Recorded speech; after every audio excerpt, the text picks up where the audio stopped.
afternoon to everyone. Certainly it's been a pleasure and a joy to be with you over the course of these last couple of days. I certainly took the time out of my personal schedule to be here all week, and if it be the Lord's will, I hope to be here to listen and learn more. Been very, as I sat there in the audience, especially after the last lesson, I personally have been touched by many things that have been said. So it kind of caught me off guard because I didn't know Ryan had got caught up in so much emotion, as he had already admitted to. And I didn't know that so many of the things that you said, but some of you have known me for a long time. I was first introduced into this community back in 1985, and that in itself already is a long time ago.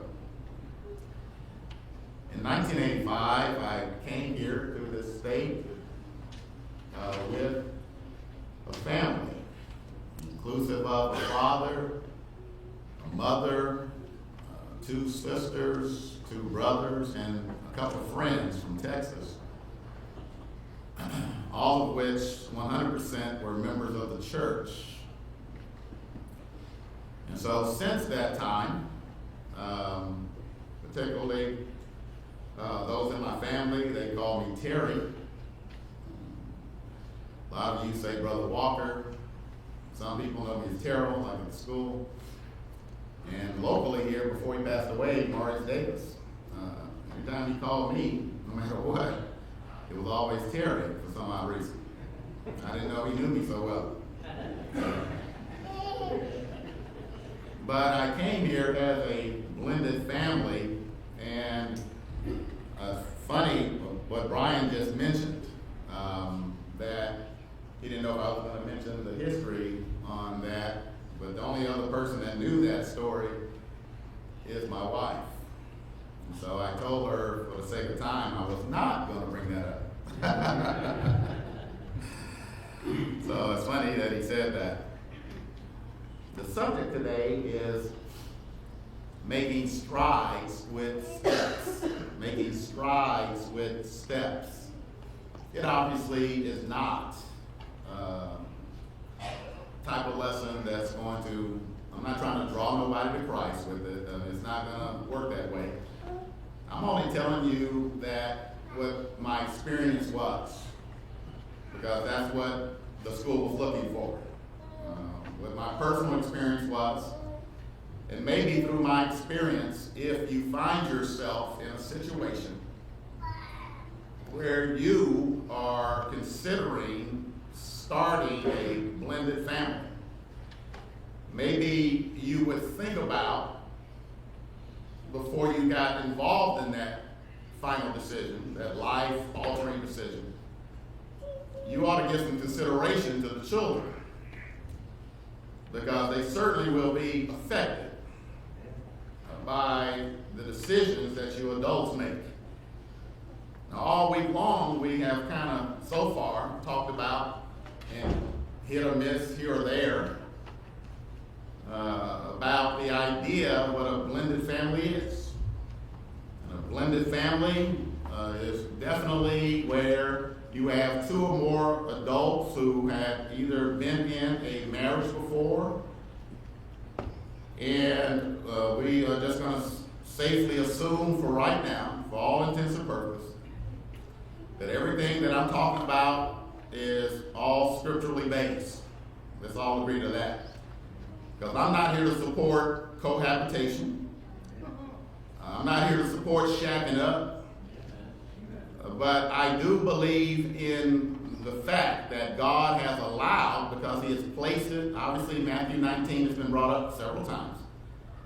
And so if there's an innocent party of a situation where someone had a right to divorce, then that person who got married, if that person had children, thus that would constitute a blended family by the substitution of one of the parents that the children had prior.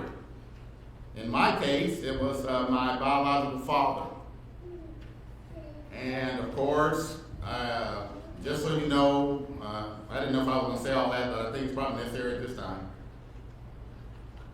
that everybody involved in my situation, on both sides of the aisle, everybody was in the church. That's what's so sad. That was so sad. My biological father was in the church and he got caught up in something. The person he got caught up with was another member of the church. And so everything about me has been about the church. But I was just a child at the time, but just, I was very much aware of what was going on. But anyway, at the time that I became in this blended family, I was probably, 11, 12 years old in that time frame somewhere. I can't quite call the month it occurred or nothing like that. But nonetheless, I was rapidly growing from that stage into pre-teen age. So I was sort of getting to the point where I was already getting a little independent with my thinking and challenging my parents because I had questions, and I had a lot of them. So this subject today, making strides and steps, when we say the word stride, what we're really shooting for is how that we are able to step forward, or how are we able to progress with steps. And notice we said the word steps, which is plural, because it's not the word step. You can look up the word step in the dictionary. It'll tell you when you put one foot in front of the other. But what you cannot look up in the dictionary is the word steps. It's not there yet, but I believe it's coming. So again, steps is the idea of the blended family. So I believe the question that we're trying to answer today is how do we step forward in progress with stepchildren in blended families? From my own perspective as being reared, if it's okay to say that, in a blended family. You see, I didn't have the benefit like some children. I certainly believe that we need to do a little bit more work with this study, because I believe that what my experience was, and it's already in the books, so I'm going to talk about my experience. I think my experience would have been different if I was between the ages 1 to 10. Because little infant children, they seem a little bit more forgiving. They're open to the idea of a daddy, so to speak. But at my age, I had already had a daddy. So how are you going to tell me somebody else going to be my daddy? I rejected that. So we had an issue right off the start. So I'm going to be kind of blunt. It was a rocky start. It wasn't all that smooth. But however, you'll see in some of my points, I'll just make a few, and if I don't get through it, it's in the manuscript. Now my first and only point, my first point, I got others, is the only one that my wife had to bring to my attention, because I didn't certainly think it was this at first. But just sharing, because I, like a lot of preachers probably did, I'm no different than a lot of people. I certainly ran this lesson by my congregation. I took it on a test run. So she thought that the first point was kind of negative. And so I didn't change it. I just listened to her. And I want you to know that it may be negative, because what happened in my life was negative. And so I'm just telling you the story. And so don't think I'm trying to teach you to be negative. I'm trying to show you what not to do. All right, so let's look at these points. Number one, and in the beginning, so to speak, my first point is to don't get sidestepped. And what that means is, don't get sidestepped, is that, don't be left out of the equation. I realized I was a child, and I also realized that as a child that I understood Ephesians 6, 1 through 3. Children obey your parents. I certainly believe that. I really had no problem with that all my life. I was a very obedient child. I love my parents. Anything they needed, I did. I made good grades in school and such. And everything was going smooth up until my biological father had this hiccup in his life. And so he went. But my life was still going smooth because I never had to relocate. I never had to live in a different home. I always had my same bedroom my whole life. He had to go. So he left. And I went on to school, I did my things, and all of that. But somehow along the way, apparently, under the radar, I guess my mom fell in love. God bless her for that. She's a great woman. I love her to death. But here's the thing. I believe that there's got to be a level of communication, and I believe children deserve it. I believe that we have to have some correspondence if we are expected to be obedient. I can't be obedient if there is no instruction. If you're not talking to me, then don't expect me to just do anything. For instance, let's look at our Bibles together. In the book of Proverbs. Good time to point out now that because I'm diabetic, I got to wear these glasses. But in Proverbs chapter 1, we're just going to take it for instance. The Bible says in Proverbs chapter 1, looking at verse 8 and 9, it says, "My son, hear the instruction of your father, and do not forsake the law of your mother, for they will be a graceful ornament on your head and chains about your neck." Well, consider again Proverbs chapter 4, verses 1 through 4. Same basic point here. "Hear, my children, the instruction of a father, and give attention to no understanding. For I give you good doctrine. Do not forsake my law. When I was my father's son, teacher, and the only one in the sight of my mother, he also taught me and said to me, let your heart retain my words, keep my commands, and live." So with that, I want to make the point there that don't get sidestepped. Don't be left out of the equation, because here's what happened to me.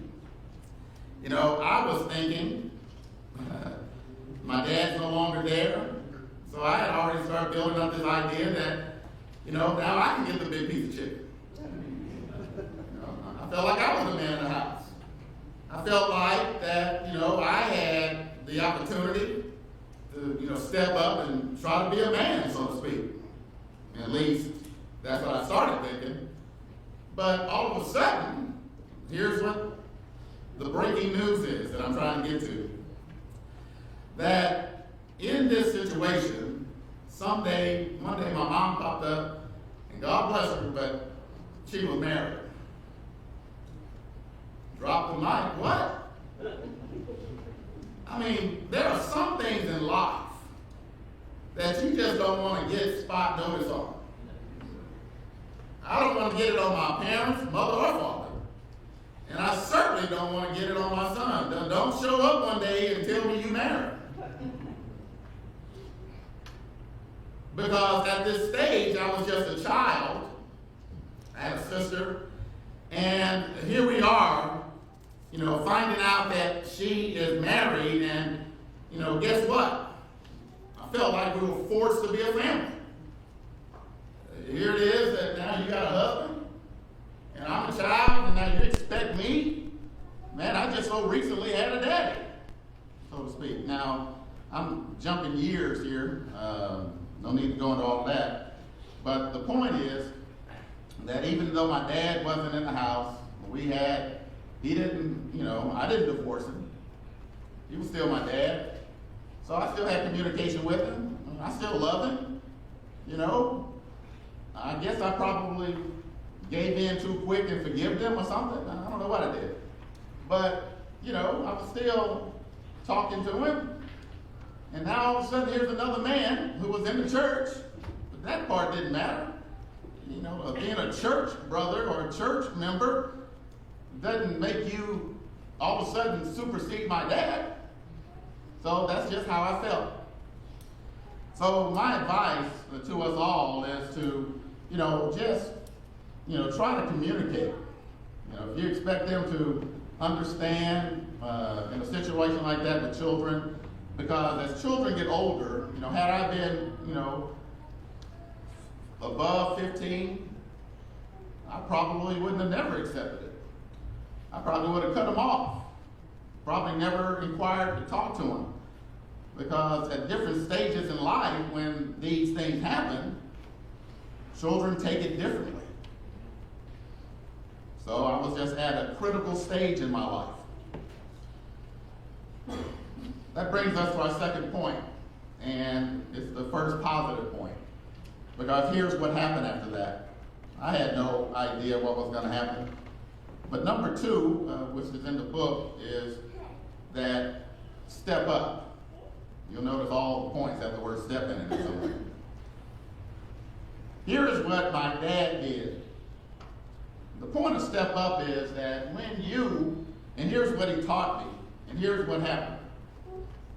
He came in not treating me like a stepchild, but he treated me like a son. He came in being, I hate to admit it, but man, I didn't want to admit it. He was better than my dad. He was outstanding because he was teaching me something. Something I, at that point, realized that my real father hadn't done. He was a little lax in certain categories. So as I examined that, come to find out that this man was, which I already knew ahead of time, I didn't tell you that, but he was a gospel preacher. And of course, he was the one that taught me the gospel. He helped me to realize I needed to be baptized and all of that in my life. And of course, because of that, I want you to look at an example in the Bible. Turn with me to 2 Samuel chapter 9. 2 Samuel chapter 9. There was a time in David's life that David had a friend named Jonathan. And we're not going to study all of that, but emphasis or evidence will be in 1 Samuel 18, the first 4 verses. The Bible shows that they had love for one another. But what happened was that Jonathan was killed. And when Jonathan was killed, it turns out that David found out that Jonathan had a living relative. In 2 Samuel chapter 9, right about verse 1, the Bible says, "Is there still anyone who is left of the house of Saul, that I may show him kindness for Jonathan's sake?" And then if you look a little further there, you find out that there was a person who was still living, and that person was going to be, look at verse 6, Mephibosheth, the son of Jonathan, was still there. He was still living. If you drop down to about verse 11, and here is what I see. When he found out that his close friend Jonathan was dead and he had a living relative, he said, "Well, here, he shall eat at my table like one of the king's sons." In other words, he's going to treat him like a son. He had so much love for his friend Jonathan that he was going to treat his own son like a son. So that shows evidence there, church, that you can treat him like a son. Before I get off the stage, I just want to point out that what does being reared in a blended family really look like? And I'll give you three identifying characteristics. First, you have to look at Deuteronomy chapter 6, verse 4 through 8. In Deuteronomy chapter 6, I've heard that mentioned a couple of times this week so far. But carefully, if you look closely at verse number 7, because I believe this text in Deuteronomy 6, verse 4 through 8, gives parents some instructions. And look carefully at verse number 7. The Bible says that you shall, number one, teach. You shall teach them diligently to your children. And number two, notice, you shall talk, teach and talk. And then notice again that if you teach and talk with them, notice when you have the opportunity to do it. Mention 4 times when. You can do it when you sit in your house. You can do it when you walk by the way, when you lie down, or when you rise up. My newly blended family, they would often challenge me on Sundays with, did I enjoy the lesson, or did I take notes on the lesson, or let me see your notes, or what was the lesson about in your own words, or they would have me to try to quote the Lord's Supper, at that stage, because, quoting the Lord's Supper, some congregations, we like to do that when we stand over the Lord's table. And at that time, in the early 80s, there wasn't a whole lot of grown men who was doing that. So I was developing and learning, and I was very, happy about that. In Proverbs chapter 22, verse 6, we find another word. And that verse says, train up a child in the way that he goes, and when he is old, notice there's a when, he is old, he will not depart from it. And so the things that I learned from my newly found blended family is that they taught me the 5 acts of worship. I thought that was very important because it really played well in my life. At that age, in the teen ages, I had no idea that I would preach the word. I had no idea I would go to a preaching school of preaching. I had no idea. But here's what they did. They would have me to read at home orally, out loud. They would have me to practice at home so that I could be ready for public service and worship. We don't need our children just to come here and make this another playground. Children ought to be put into service early and help them to develop to be stronger for the future. They had me memorizing. I told you earlier about the Lord's Supper. Because why, man? The Lord's Supper is something we do weekly. And how do we do something weekly and for you to do it for decades and you still don't know the scripture? Number 3, they would have me practice songs so that I could maybe one day lead a song. Number 4, they would have me practice my prayer at the dinner table, of course, but also helping me with the idea of the breakdown of what a prayer was, what was included in a prayer, so that I could lead prayer for service. They would have me even give money. My parents often gave me $1 or $2 every week. Some people may call it an allowance. That's what some people get. But I got money to put into the plate, not because I worked, because my parents wanted me to build up the idea to get used to giving all my life. And so that's what I did when I got a job. I was already used to giving because I did it all my life. And then they were teaching me so much that as I got older, one of the jobs I used to work in the airline business. I used to be a flight attendant a long time ago. And I didn't know it. I thought I was going to be a flight attendant. My parents, my dad, my mom, my stepdad they love that job. They love those free tickets. My dad was accepting gospel meetings all over the country. But one day, one thing happened, church. I was sitting at the back of the flight, giving out the soda and the peanuts and all that. And then lo and behold, church, I sat back with the rest of the crew. I had my Bible study. They expressed interest in what I was doing. And I started sharing with them the gospel of what I was studying and teaching it to them. And I discovered I had a love for sharing the gospel. I didn't know it. I didn't know it. I came off that flight, and at the congregation I was at the time, my parents, by this time, jumping years forward, we were already living in Tampa. My parents had relocated. I was with a congregation over in Tampa, way back in I think it was around 1996. I remember asking the preacher, can I teach a class or can I preach? I was asking questions like that. And it was all because of that training that I got in my family. And I feel like, church, that I'm the luckiest guy in the world. You know, my mom probably could have married anybody, but she ended up marrying a gospel preacher in the Lord's church. And for that, I'm eternally grateful. You know, so in my experience, I'm very fortunate. You know, the third point of my thing is that you have to step through. That's what I did. And what step through means, and then I'll close, is that I accepted the opportunity. I accepted it. I welcomed this new family. My real father, he's passed on now. And all I have is my stepdad and my mom.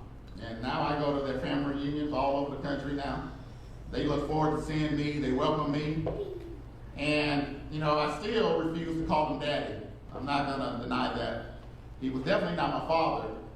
So in order to help you, I hope this helps you, what my sister and I did, we developed an endearing term that we could own, that we felt good about.